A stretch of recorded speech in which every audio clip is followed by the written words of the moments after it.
आज आर्य समाज के अंदर तो हमारे ब्राह्मण के सब जनेऊ रखते हैं कर्म वो करते हैं। तो ये ब्राह्मणों का ये तो एक ही सिक्के के दो पहलू हैं, उनका हिंदू बनाम ब्राह्मणवाद। क्योंकि जैसे जैसे चुनाव आता है तो सिक्के को चेंज करते रहते हैं। नहीं तो यादव तो उपनयन तो होता नहीं, तो वो ब्राह्मण तो बने नहीं। नहीं, यादवों का उपनयन होता है। अब आर्य समाज ने सब इनका पाखंडवाद करके हमारे बहुत से, मैं दिल्ली में देखता हूँ हमारे आर्य समाज में इतने यादव शास्त्री हैं, 90% शास्त्री आर्य समाज मंदिरों में, जहाँ इस पाखंडवाद, ब्राह्मणवाद, पाखंडवाद, कर्मकांड इसका उन्होंने बिल्कुल खंडन किया है। और ये अभी जो आप बता रहे थे कि लोग विरोध कर रहे हैं कि ये गाय और भैंस चराने वाले यादव, तो भाई तुम्हारा काम पंडिताई का करने का आप करो, फिर आप फोर्स पे क्यों जा रहे हो? आप जज क्यों बन रहे हो? न्यायपाल काम क्यों जा रहे हो? आप बॉर्डर पे क्यों जा रहे हो? छतरी का काम है, यादवों को लड़ेंगे वहाँ पर। लेकिन तो गुरु है ना, उनकी बात तो सबको मानना पड़ेगा। अब समय का बदलाव है। कोई गुरु नहीं, गुरु शिष्य है, चेले हैं, कोई ऐसी वो नहीं है। और मैं कहता हूँ ये सामाजिक क्रांति आ रही है।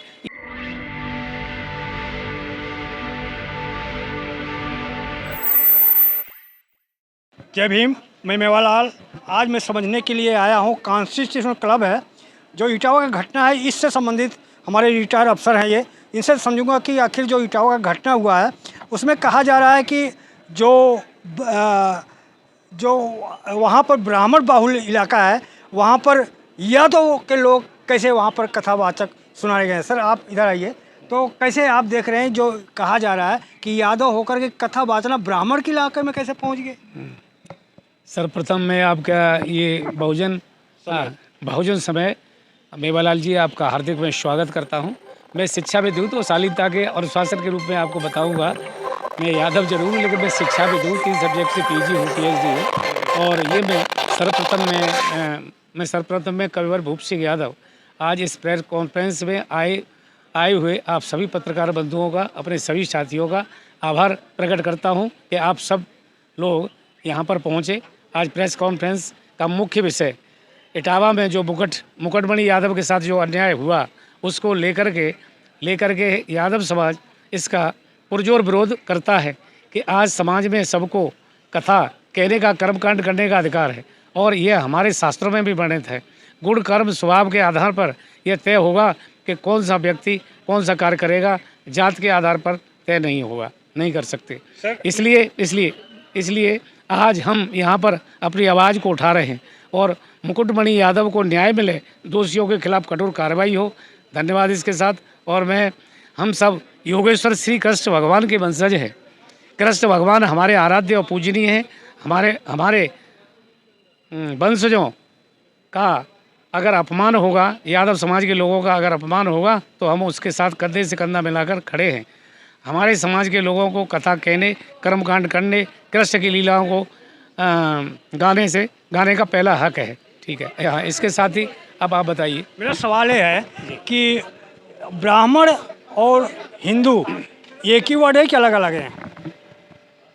ब्राह्मण और हिंदू एक ही सिक्के के दोनों पहलू है। दोनों पहले। हाँ। तो कहा जा रहा है कि ब्राह्मण वो होता है जिसका उपनयन हो जाता है, वो पहले पैदा होता तो शूद्र होता है, तो जब उपनयन होता है, जनेऊ हो जाता है, तब वो ब्राह्मण बन जाता है।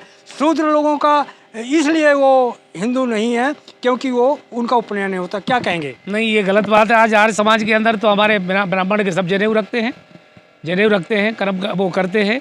तो ये ब्राह्मणों का ये तो एक ही सिक्के के दो पहलू हैं, उनका हिंदू बनाम ब्राह्मणवाद। क्योंकि जैसे जैसे चुनाव आता है तो सिक्के को चेंज करते रहते हैं। नहीं तो यादव तो उपनयन तो होता नहीं, तो वो ब्राह्मण तो बने नहीं। नहीं, यादवों का उपनयन होता है। अब आर्य समाज ने सब इनका पाखंडवाद करके हमारे बहुत से, मैं दिल्ली में देखता हूँ हमारे आर्य समाज में इतने यादव शास्त्री हैं, 90% शास्त्री आर्य समाज मंदिरों में, जहाँ इस पाखंडवाद, ब्राह्मणवाद, पाखंडवाद, कर्मकांड इसका उन्होंने बिल्कुल खंडन किया है। और ये अभी जो आप बता रहे थे कि लोग विरोध कर रहे हैं कि ये गाय और भैंस चराने वाले यादव, तो भाई तुम्हारा काम पंडिताई का करने का आप करो, फिर आप फोर्स पे क्यों जा रहे हो? आप जज क्यों बन रहे हो? न्यायपाल काम क्यों जा रहे हो? आप बॉर्डर पे क्यों जा रहे हो? छतरी का काम है, यादवों को लड़ेंगे वहाँ पर। लेकिन तो गुरु है ना, उनकी बात तो सबको मानना पड़ेगा। अब समय का बदलाव है। कोई गुरु नहीं, गुरु शिष्य है, चेले हैं, कोई ऐसी वो नहीं है। और मैं कहता हूँ ये सामाजिक क्रांति आ रही है। ये समय का, ये कलयुग का, ये समय का कुछ ऐसा पहिया चल रहा है कि जब सामाजिक क्रांति आती है तो उतार चढ़ाव होता है। एकदम जैसे किसी तालाब में या किसी टैंक में पानी भरा हो, सड़ जाता है, तो तो चरैवेद ये परिवर्तन ही जीवन है, ये चेंजिंग होना चाहिए। मैं आपको जी। रोक रहा हूँ, सॉरी इसके लिए। हाँ। मैं पूर्वी उत्तर प्रदेश से हूँ। स्कूलों में जब मैं पढ़ता था, जी। जो अध्यापक ब्राह्मण होता था तो उसके साथ अभिवादन दूसरे तरह से, अगर कोई यादव है, कुर्मी है, पटेल है और जात क्या है तो उसके साथ दूसरा अभिवादन, अगर क्षत्रिय है तो उसके साथ दूसरा अभिवादन, मुसलमान अध्यापक है तो उसके साथ दूसरा अभिवादन। जबकि सारे तो पंडित हैं ना जो अध्यापक हैं, लेकिन जैसे उदाहरण के तौर पे यादव तो मुंशी जी नमस्ते नमस्कार, पंडित है तो प्रणाम, बाबू साहब तो नमस्कार। तो इस तरह से जाति के आधार पर तो अभिवादन होता है। ये बहुत ही घटिया चीज़ है ये। अच्छा, आपकी जानकारी होता है कि नहीं होता है? हाँ, नहीं होता रहा है, प्रताड़ित रहा है हमारा समाज। आप खुद भी भुक्तभोगी हैं, हम भी खुद भुक्तभोगी रहे हैं, लेकिन अब इतना गाँवों ग्रामीण अंचल में अभी भी रूढ़वादिता है।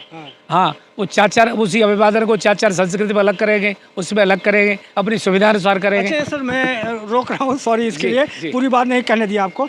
मैं कह रहा हूँ आज ब्राह्मणों के साथ अत्याचार नहीं हो रहा है। आज देखो तो शूद्र में चाहे अहीर हो, चमार हो, धोबी हो, गड़िया हो, वो चारपाई पे उठते नहीं, वो आते हैं और कुर्सी छोड़ते नहीं, तो उनका पैर छूते नहीं। अब तो उनके साथ बड़ा भेदभाव, अपमान हो रहा है ब्राह्मणों का। ये अब ये हो रहा है कि लालू जी की क्रांति, मुलायम सिंह जी की क्रांति, ये सामाजिक क्रांति आई है पिछड़ों की, तो ये बड़ा संघर्ष के साथ ये अधिकार मिला है, तो उनके जलन हो रही है इस बात की उनको पीड़ा है, इस बात की उनकी ईर्ष्या है।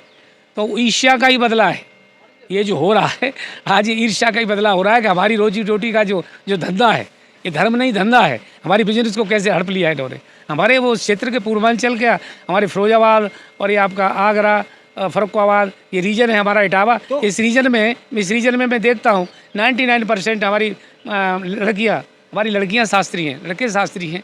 तो उससे इनको जेलसी है उसको। नहीं तो ये आप अपमान मानते हैं कि नहीं? उनका अपमान हो रहा है? नहीं, बिल्कुल अपमान हो रहा है, बिल्कुल। ब्राह्मणों का सामने कुर्सी पर नहीं छोड़ रहे हो और वो आते हैं तो चारपाई नहीं छोड़ते हो, तो उनका अपमान नहीं हो रहा है?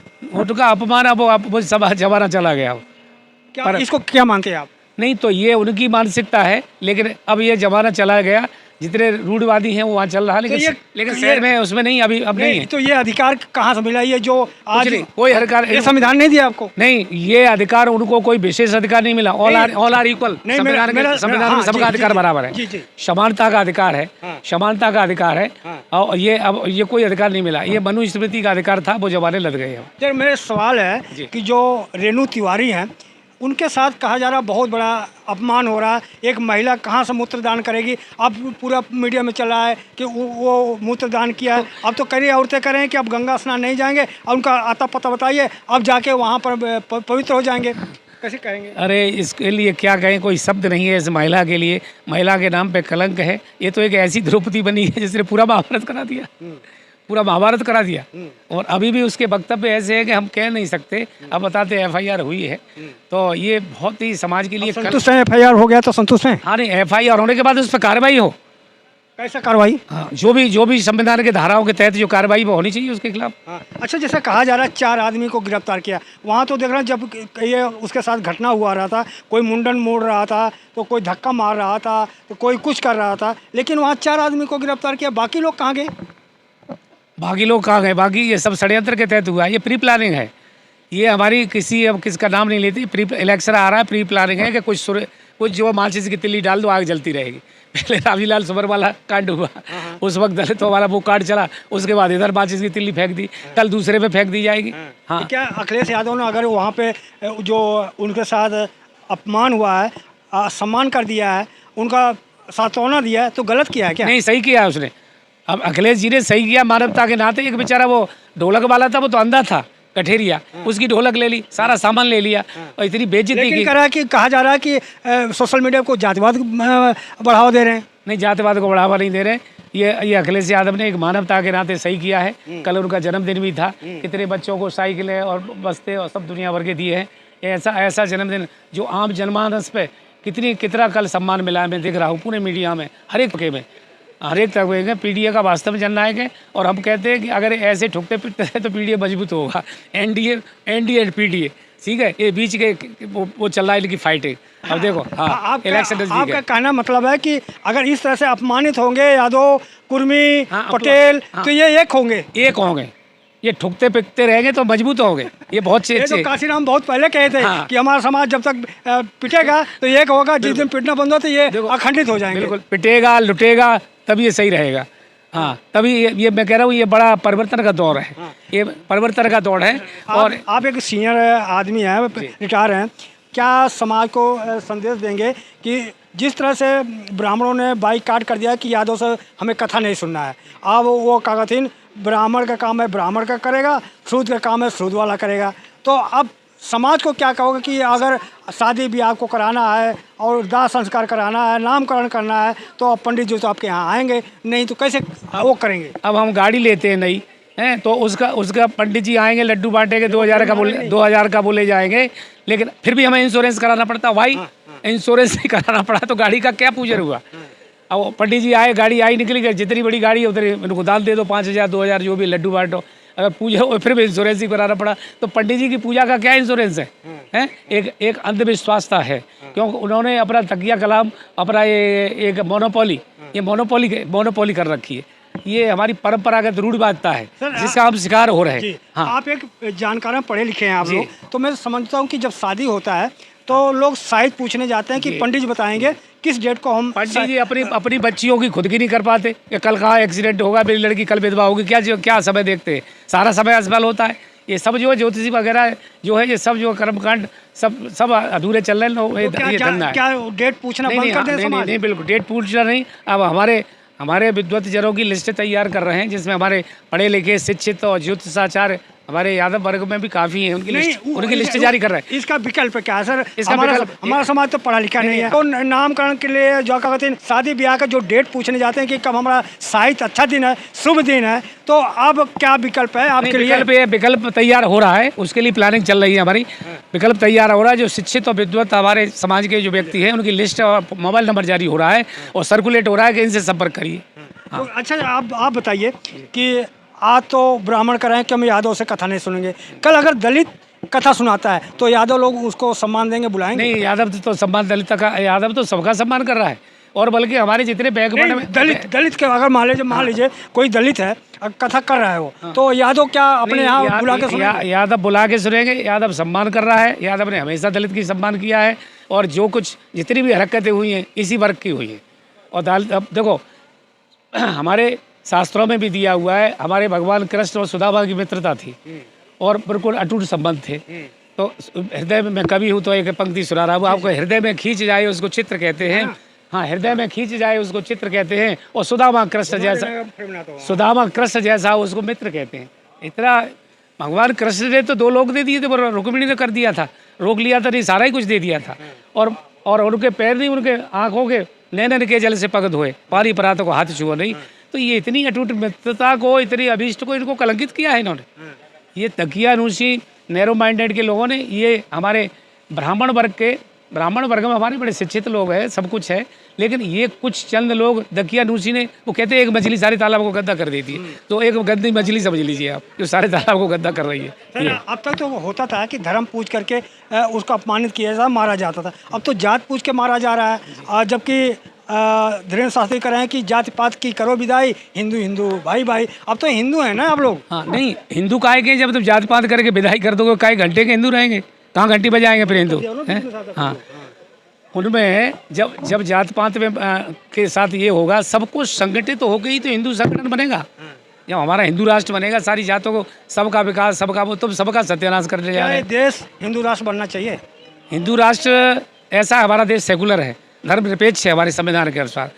तो ये मनुस्मृति और हिंदू राष्ट्र की वकालत करके बनाना चाह रहे हैं, लेकिन हमारे संविधान में जब तक संशोधन नहीं होगा, इतनी लड़ाइयाँ लड़ी, इतना कुर्बानियाँ हुई, इतने बलिदान हुए, इतना हमारा इतिहास बड़ा संघर्ष का इतिहास है, चाहे यादवों का हो चाहे दलितों का हो, कितनी कुर्बानियाँ हुई हमारी, तब हम इस लेवल पे आए और लौट करके फिर वही से भी जा रहे हैं तालिबानी कानून में। सर मैं ये जानना चाह रहा हूँ आपके, बीजेपी कह रही है कि संविधान से धर्मनिरपेक्ष और समाजवाद निकाल देना चाहिए, इससे हिंदू राष्ट्र बनने में रुकावट आ रही है, क्या आपका मानना है?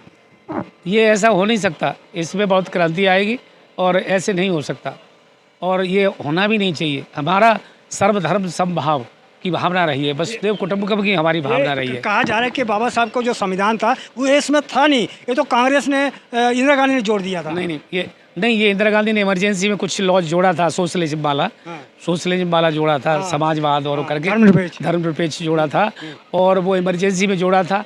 और उन्होंने जो है ये राष्ट्रीय एकता और अपने ड्यूटीज़ कर्तव्य पे भी बल दिया था कि तुम्हारे राइट ही नहीं, फंडामेंटल राइट के साथ आपके ड्यूटीज़ भी हैं, कर्तव्य भी हैं, राष्ट्र के प्रति आपका कर्तव्य भी है, जो आप कर रहे हो तो उस कर्तव्य का भी पालन करना चाहिए, ये भी जोड़ा था गया था उसमें। सर, राहुल गांधी कह रहे हैं कि आरक्षण को ख़त्म करने के लिए ये कुछ चक्र ये सरकार रच रही है कि जो NFS लगाया जा रहा है कि अब इसमें सुटेबल आदमी नहीं है, इसलिए आरक्षण इस बहाने से ख़त्म किया जा रहा है। क्या मानना है? ये ऐसा है कि इसका शिकार हमारा लक्ष्मण यादव खुद हुए हैं। वो कई मंचों में मिलते रहते हैं। मैं एक वरिष्ठ शिक्षाविद होने के नाते मैं विश्वविद्यालय और सब जगह जाता हूँ, प्रोफेसरों से भी मिलता हूँ, वाइस चांसलरों से मिलता हूँ। एक हमारा लक्ष्मण यादव जो इतना बड़ा गोल्ड मेडलिस्ट टॉपर, जो हमारे जागरूक कॉलेज है उसमें प्रोफेसर था, इतना प्रकांड विद्वान, जिसकी धज्जियाँ उड़ा दी इन्होंने मिलकर के, इनको उसको निकाल के माना। ऐसे विद्वान जो इनके आगे ज़्यादा होता है उसी का कांटा निकाल देते हैं, जो ज़्यादा बढ़ता है उसका कांटा निकाल। और मैं देख भी रहा हूँ कि हमारे जितने भी बैक बढ़ के, दिल्ली यूनिवर्सिटी की बात बता रहा हूँ और भी यूनिवर्सिटी की बता रहा हूँ, जो NFS की आपने बात की है, नॉट फाउंड सूटेबल लिख देते हैं, जब हमारे बच्चे गोल्ड PhD DLit योग्य हैं और उनको इंटरव्यू में जानबूझ के फेल किया जा रहा है। और एक तबके के लोग, क्योंकि वो सोर्सफुल हैं, सत्ताधीशों के वो हैं, मठाधीशों के वो हैं, इनडायरेक्टली मैं कह रहा हूँ, उनके पोस्टिंग हो रहे हैं। सर, लास्ट सवाल आपसे। जी, कहा जा रहा है कि दलित जो है अब दबंग हो गए हैं, सवर्णों का कलश यात्रा रोक दे रहे हैं, अब जो आरक्षण SC ST जो एक्ट बना है उसको ख़त्म कर देना चाहिए, क्या आपका मानना है? नहीं, कोई ख़त्म नहीं होगा, सब चलेगा। और ऐसा है कि जिस चीज़ को जैसे स्प्रिंग है, किसी चीज़ को दबाया जाता है ना, जितने प्रेशर से जैसे लौटता है तो उतना ही जंप करता है, तो वो समय है, ये हमारा इंटरवल का समय है, जंपिंग चेंजिंग का, ये सामाजिक परिवर्तन का है और ये होके रहेगा, क्योंकि समय बड़ा बलवान है और जिसने जन्म लिया है उसको मरना जरूर है, और समय को नमन कर लो, मौसम खराब है। बहुत बहुत धन्यवाद सर, आपने समय दिया, इसके लिए बहुत बहुत धन्यवाद। तो हमारे गुरु सर से कैसा रही बातचीत, प्रतिक्रिया मौजूद होता है। और आपसे निवेदन है कि अगर हमारे चैनल पर नए हैं तो हमारे चैनल को सब्सक्राइब करें, लाइक करें, कमेंट करें, और कहाँ से देख रहे हैं भी कमेंट करें। धन्यवाद। बहुत बहुत शुक्रिया। ठीक।